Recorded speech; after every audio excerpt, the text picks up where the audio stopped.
மீது வசைப்பாடி கொண்டிருந்த அண்ணாமலை கூட கூட்டணி கட்டமைப்பு வலுவாக இருக்கிறது என்று சொல்லியிருக்கின்றார். கம்மியாக சொல்லிவிட்டார். 234 என்று சொல்லியிருக்க வேண்டும். பாவம் 210 நிறுத்தி கொண்டிருக்கின்றார். அதிமுகவே இன்றைக்கு கோமா நிலைக்கு தள்ளப்பட்டிருக்கின்றது. வடசென்னையில் பட்டாளம் உள்ளிட்ட ஒரு சில பகுதிகளில் இன்னுமே தண்ணி நிற்கக்கூடிய ஒரு சூழல் நம்ம பார்க்க முடியுது. எந்த அளவுக்கு தயாராக இருக்கும் அந்த பருவமழை எதிர்கொள்வதற்கு அரசு சார்பாக? நண்பர் நல்ல ஒரு நிருபர், நல்ல கேள்விகளை கேட்கக்கூடியவர்.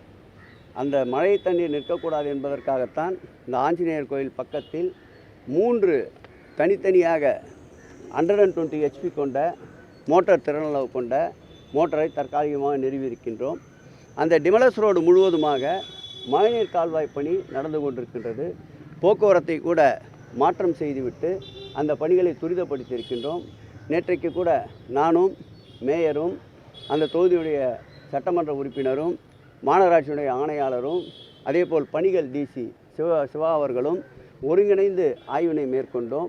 அது சம்பந்தமான பணிகளுடைய முன்னேற்றத்தை விரைந்து செயல்படுத்த சொல்லியிருக்கின்றோம்.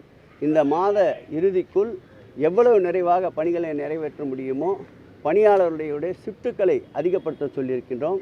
பகல் நேரத்தில் மாத்திரமல்லாமல் 2 ஷிஃப்ட்டுகளாக ஆக்கி இரவு நேரத்திலும் பணியாற்ற பணித்திருக்கின்றோம். இந்த மழைக்குள்ளாக அந்த பணியை முடிக்கின்ற ஒரு வேகத்தை எடுத்துக்கொண்டிருக்கின்றோம். அந்த பணி நிறைவு பெற்றால் நிச்சயமாகவே அந்த பகுதியில் தேங்குகின்ற தண்ணீருக்கு ஒரு பெரிய ரிலீஃபாக இருக்கும்.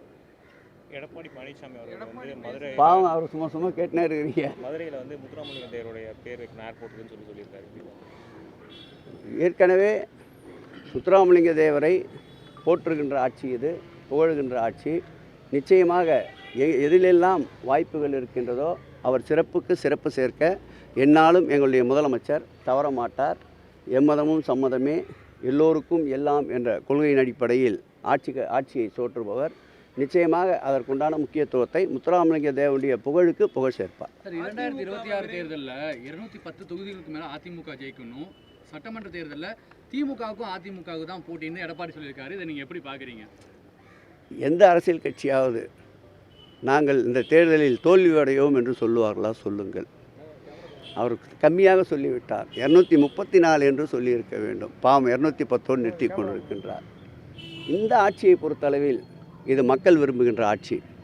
தொடர்ந்து இந்த ஆட்சியின் மீது வசைப்பாடி கொண்டிருந்த அண்ணாமலை கூட நேற்றைக்கு இந்த ஆட்சி மக்கள் தளத்திலே வலுவாக நின்று கொண்டிருக்கின்றது. இந்த ஆட்சி, இந்த கூட்டணி கட்டமைப்பு வலுவாக இருக்கிறது என்று சொல்லியிருக்கின்றார். அதிலிருந்து எங்களுடைய முதலமைச்சருடைய நிர்வாகத்திறனும் எதிர்கட்சிகளை தோழமை கட்சிகளை நடத்துகின்ற விதமும் குறிப்பாக தோழமை கட்சிகளை அரவணைக்கின்ற விதத்தால் இன்றைய தமிழக அரசியல் களத்தில் ஜாம்பவான்கள் என்று கருதப்படுகின்ற நாட்டையே ஆண்டு கொண்டிருக்கின்ற கட்சிகளை கூட அதிர வைத்திருக்கின்றார்.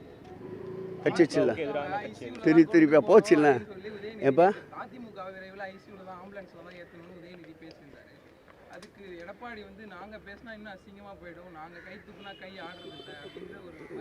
சரி, நான் இன்னும் கூடுதலான வார்த்தை சொல்கிறேன்.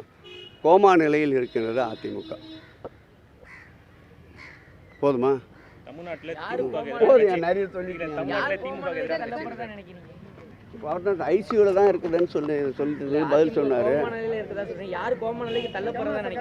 அதிமுகவே இன்றைக்கு கோமா நிலைக்கு தள்ளப்பட்டிருக்கின்றது. இது போன்ற செய்திகளை மேலும் தெரிந்து கொள்ள எங்களது யூடியூப், Facebook மற்றும் Twitter ஆப்களை சப்ஸ்கிரைப் செய்யவும்.